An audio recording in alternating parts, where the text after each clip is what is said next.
Hello, folks. It's Mayo for the Blitz Business Development Show.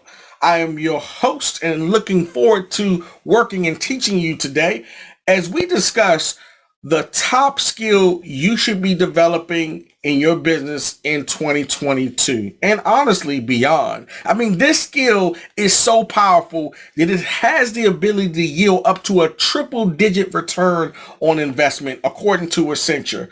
Listen, you're not going to want to miss this one.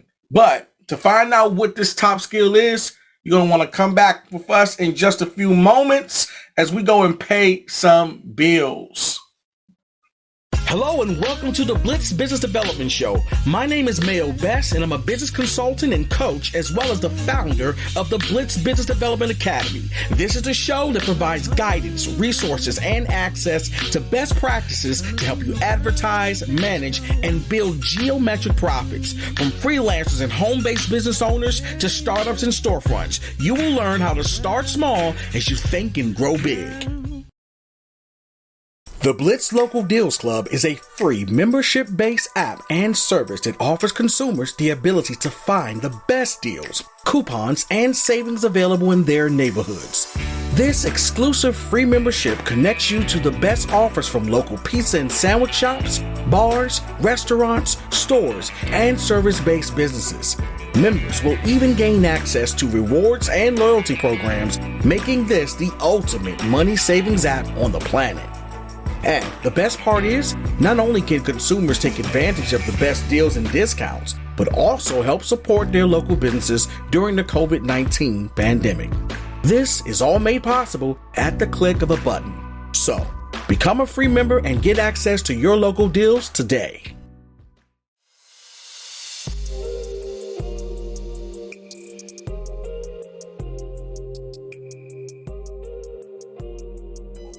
All right, folks, we're back. And listen, this is going to be an awesome session for us today. I hope you're going to download this episode, folks, and keep this in your library because today we're going to touch on that skill. This is the skill, folks. The skill is sales. If I had to start all over and somebody erased my mind and took away all of the things that I ever learned, the one thing I would start with to learn again and develop as a skill would be sales. Okay, check this out. There was some research that was done, and this is what they found. The research found that the primary reason companies implement sales training is to improve sales results. An Accenture book supports investing in training, and the authors estimated that for every dollar a company invested in training, they received about $4.53 in return. That's a 353% ROI, guys. So listen, you're not going to lose by being able to sell. And especially if you have just started your business, you most definitely want to develop this skill. Now, you might be asking yourself, what is sales really? Okay, now a lot of people think that they know. So that brings us to number one. What is the skill? I'm going to explain to you my definition of sales in more of an example. The reality is what most people do not understand about sales, and by the way, I believe this is one of the most misunderstood the skills of them all. Sales gets such a bad rap, and it gets a bad rap because, to be fair, there are folks that have completely abused the sales process. Okay, and you know who I'm talking about. These are the folks that, the fast talking folks that lie to you and try to sell you lemons and stuff at car dealerships, or try to, fast talk you into buying things that you probably shouldn't buy or don't really honestly need or don't solve your problems. And because of that, people have gotten a bad taste in their mouth for salesmen. However, what has happened is a lot of folks will throw away the baby with the bathwater here. And as a result of their experiences related to horrible sales reps, they have sort of poo-pooed and trashed the whole skill of selling. But here's the deal, folks. Some of you may not have realized this, but you've been selling your entire life before you even understood what sales actually is. And here's a better way to understand it. When you're a child or even a baby and you want something, you do what? You cry. You cry because crying is how you communicate as a baby to let the person that is in charge know that you need something or that you have a problem, right? Well, as you get older and you develop a little bit more, you start to actually get a lot more savvy in how you go about getting the things that you want. Let me give you an example of what I mean. Let's say you want ice cream, right? And you know that maybe your mom is not going to give you ice cream until you have finished your dinner. Okay? However, you know that your father is a lot more lenient. So what you do, number one, you assess your target market. All right? Now, you know that in order for you to get what you want from your mom, she's probably not going to be more likely to give you what you want. So you adjust and choose a better target market, which is your father, because you know that he's more lenient when it comes to those things that you want. Now, of course, we could reverse this and make the mother the father and so forth. So let's not get lost in that. But my point here is that even as a child, you are actually developing and using sales skills and tactics. And we do this as humans every single day. We assess who it is that we need to talk to get what we want. And we will adjust the pitch, so to speak, all right, based off of who it is that we're talking to. We'll start to use certain types of language, which we call persuasive language, right? We'll use the right words and we'll say the right things and use the right inflections that we know will help us get the results that we are trying to get from the person that we are trying to get it from.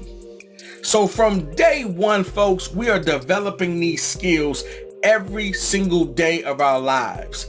Now, you may not have known that this is actually what sales is. It has a lot to do with psychology and emotions and understanding how people respond and how they react and what you need to say and do in order to get certain responses or sometimes get certain information out of people. All right.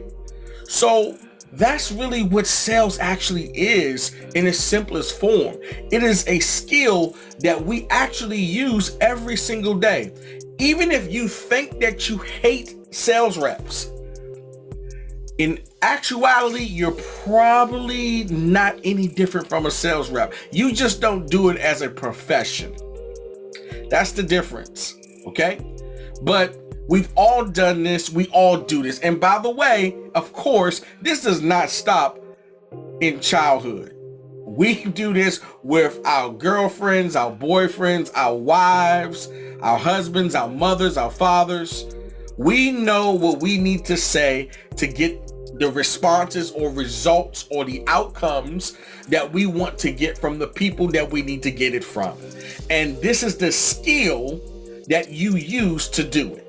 Okay, that's really what sales is. Now, of course, we can get a lot more technical and get into specific tactics and techniques, and we can go deeper into persuasive language and, linguistics. There's a whole bunch of things that you can do to really go deeper with developing the skill of sales. But it is the most important skill that you need to develop and understand and really kind of, I want to say, put some method to the madness of trying to learn how to sell if you have a business. Okay? Think about it, folks. You can put as much energy and time into marketing and advertising as you want to. But at the end of the day, Once you drive your traffic, once you get in front of the people who you are trying to sell your product to, if you do not have this skill together, you are not going to make anywhere near as much money as you could. Okay? So, it's been said, and I completely concur and agree with this, that sales is the lifeblood of every business. And what I've always found so interesting is how many businesses don't actually have anyone in it, even the owners of the company, who has any sales training or really know how to honestly really sell as a skill and technique, and understanding tactics and knowing how to deal with rebuttals, knowing how to deal with people who tell you no. I mean, this is critical. And if you don't do anything else, folks, you've got to develop this skill. And, that really brings us, and we kind of touched on why you do, but number 2 is, why do you need to develop it? And this is why, folks, because at the end of the day, if you cannot sell the products or the services that you are creating or that you are selling, then how are you going to sell them? Okay? And listen, I really want to kind of demystify something here. Things have gotten confused as it relates to what sales actually is versus marketing. And I totally understand why. The technology has really skewed dramatically, the difference between sales and marketing, because what's happened is there's something called sales copy. And sales copy, for those that don't know, is just pretty much sales in written form. It is the technique of selling in written form. And of course, again, using tactics and different strategies and using things like persuasive language and choosing the right type of words to elicit certain types of responses in folks. It's sort of the science of selling in written form. Okay? So sales copy is huge. And for those that get good at it, they tend to have, a really successful business. Even if you can't do it, you can get someone else who can. But my point here is that the reason why you need sales is because it's so critical to your growth. It's so critical to everything that you're doing. Now, with that said, let's move into number 3, which is you've got to know your industry. You need to understand where your industry is going. You need to understand what's possible in your industry. You need to understand, how well your industry is doing, whether or not it's trending in a direction that is favorable to you. And what are those trends? What are the buying behaviors of your customers, which we'll get into in a few moments. But you need to understand as much as you can about your industry. It's critical and it's important. What are the best practices about your industry? These things all affect how you sell. And it might even affect who you're selling to. Because based off of the trends that may be trending, you may need to pivot and adjust who your target market might be in some cases. Especially today, these things are changing dramatically. So you definitely want to know your industry. Number 4, guys, know your competition. Now, know your competition, but do not dwell on your competition. Don't get lost in following your competition so much that you become reactive. I think an example of this, in my opinion, and I've said this before in another podcast, an example of this would be Walmart. I feel that Walmart is highly reactive to Amazon. And of course, that's their direct competition. But the problem with Walmart, in my opinion, is that I think Walmart, it seems as though they've been used to being a big fish in what has become a little pond, but now it's a big pond, or a bigger pond. But they were so used to being a big fish that now they find themselves kind of like on the defensive and sort of reacting to the competition, which is Amazon. But Amazon does such a good job of innovating and being so dynamic in their approach to their business that it's very difficult for Walmart to really compete, in my opinion.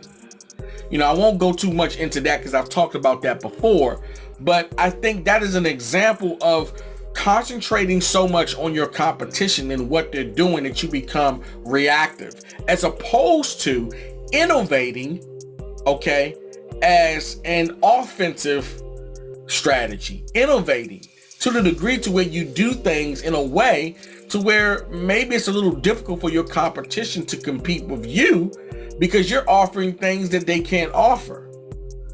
So I'm more into innovating than I am to paying so much attention to your competition, but you do want to have some sense of what they're doing, and at least at a high level. I think that's important.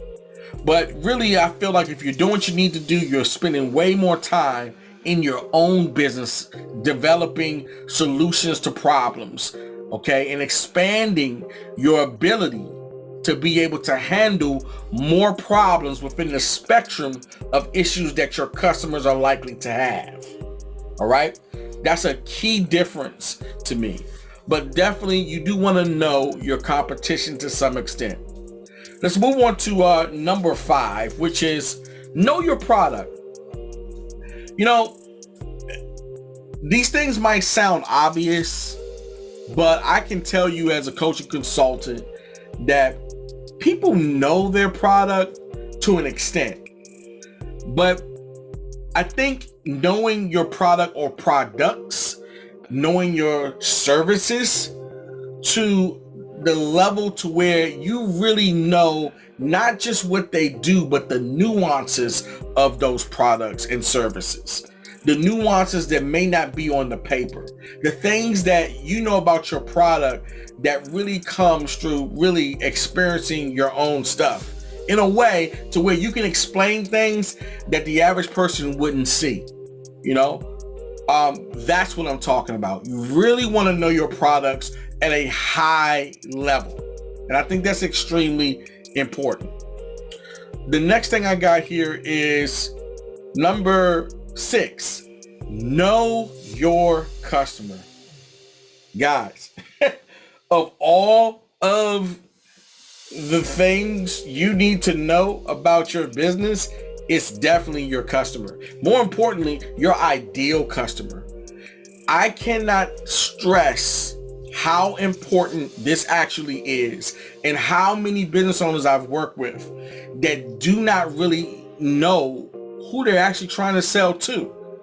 That is probably some of the most important data that you can acquire. You need to know your customer as intimately as you possibly can. Okay, and what I mean by that is you need to understand their motivations. You need to understand what keeps them up at night. Like, guys, you've got to do a deep dive on understanding what makes your customers tick. You know, what wakes them up in the morning? What motivates them? What are they wrestling with? And how does your product or service solve that problem for them? Okay? Remember, you don't have a business unless you're solving a problem. And you need to understand who you're solving the problem for so that you can understand how you need to approach selling to them. The better you understand your customers, guys, the more you're going to be able to understand what you need to say and do to sell to them.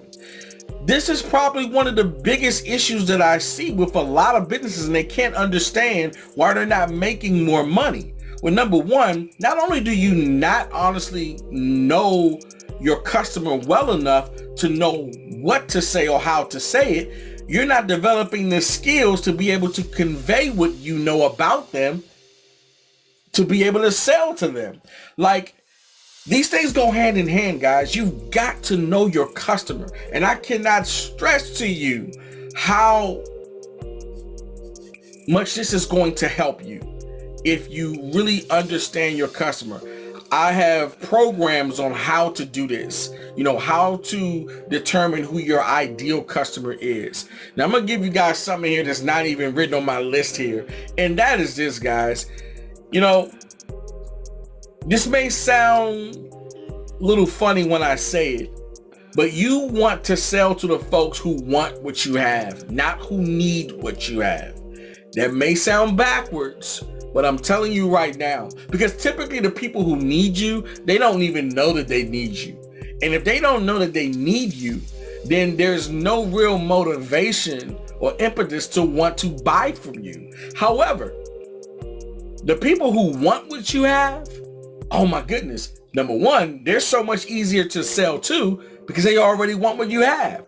But here's the thing. If you don't know who these people are or how to identify them or know why they want what you have, then how are you going to sell to them?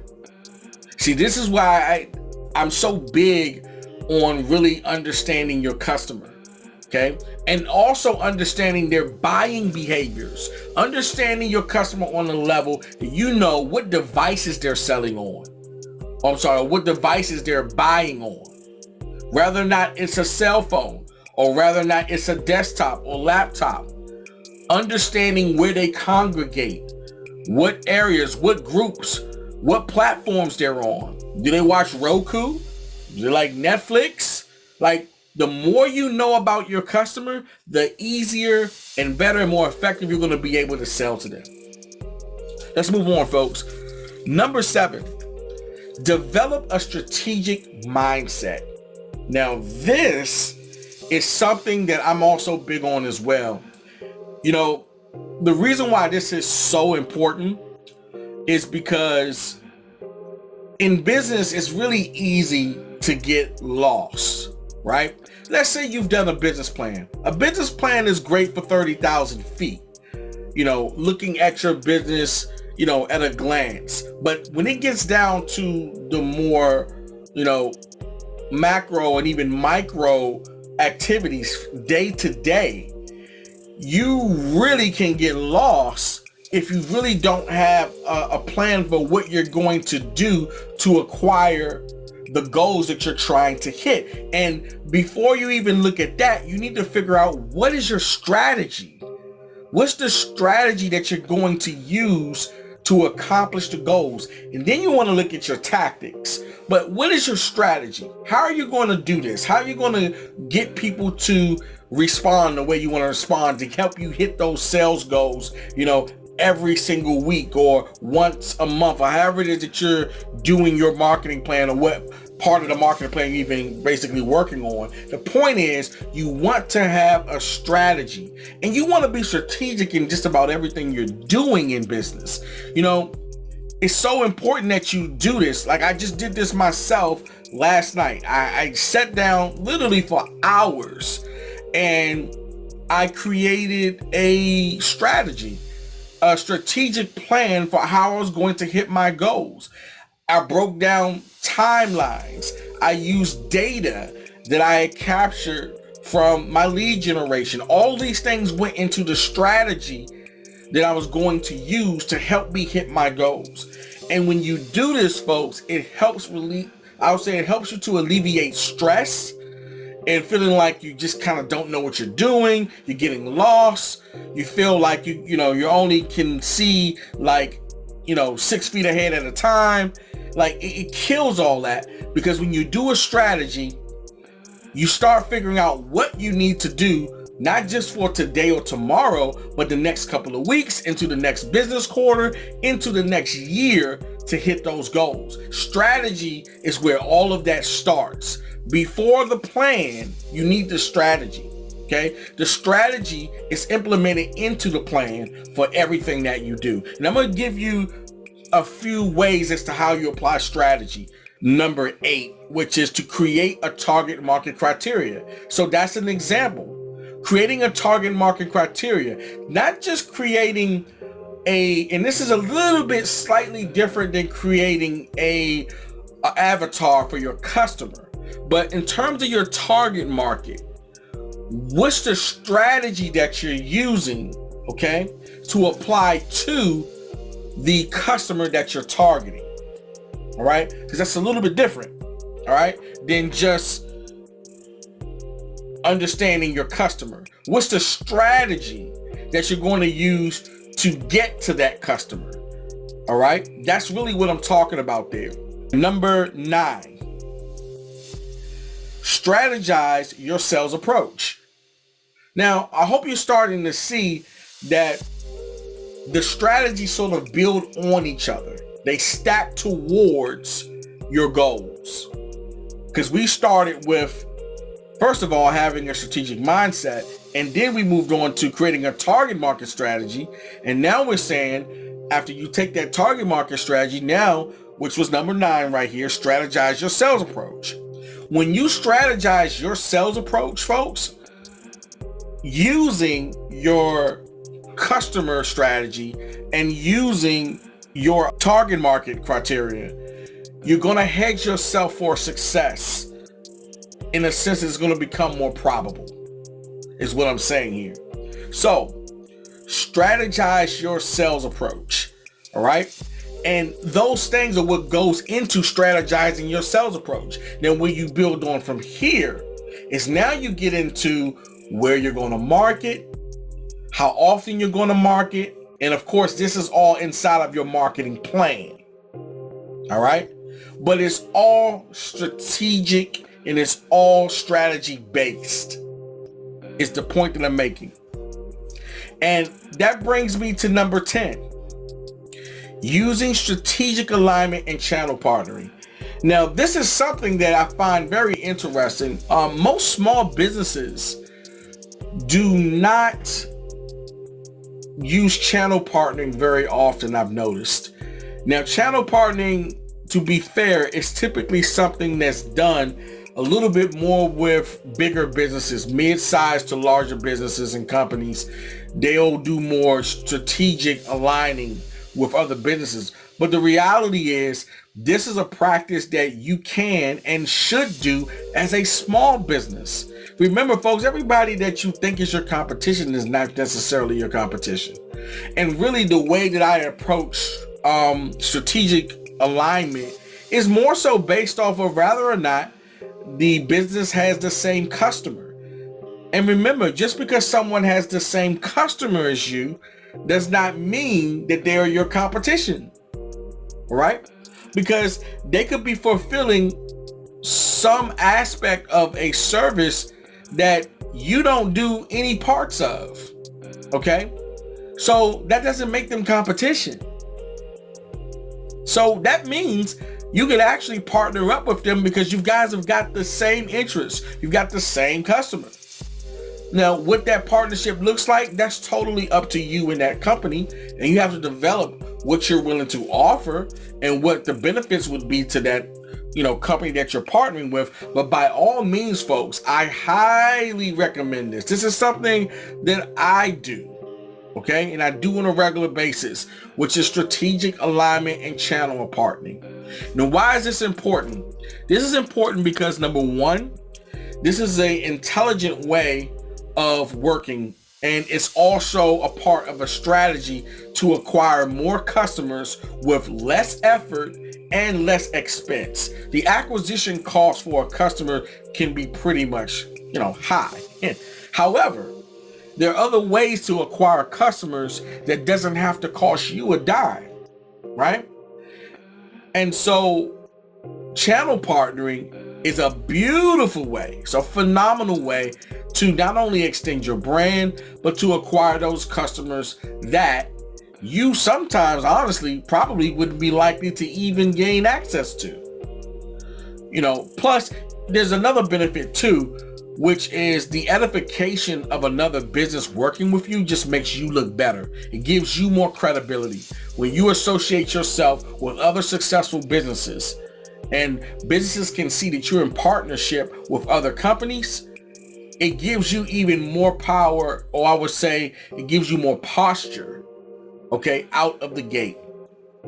And so that's it for today, folks. I'm going to conclude right there. If you guys have any questions as it relates to anything having to do with sales or anything we've talked about in this episode, please, by all means, reach out to me at mayobest@paradigm2digital.com.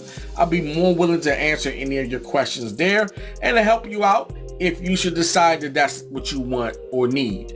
In addition to that, folks, you'll also find in the show notes today that if you guys want to join me in my business development group here on Alignable, please do so. We've got a ton of things that's going to be kicking off in 2022. If you want to be in the know, you want to gain access to more best practices like the ones we touched on today, please, by all means, guys, you're going to want to go ahead and join us on Alignable. Of course, it doesn't cost you anything, but it is a private group. But for my listeners out there, you are 100% invited. All right. So that's it for me today, folks. Take care. God bless. And I will see you in the next episode. Bye-bye.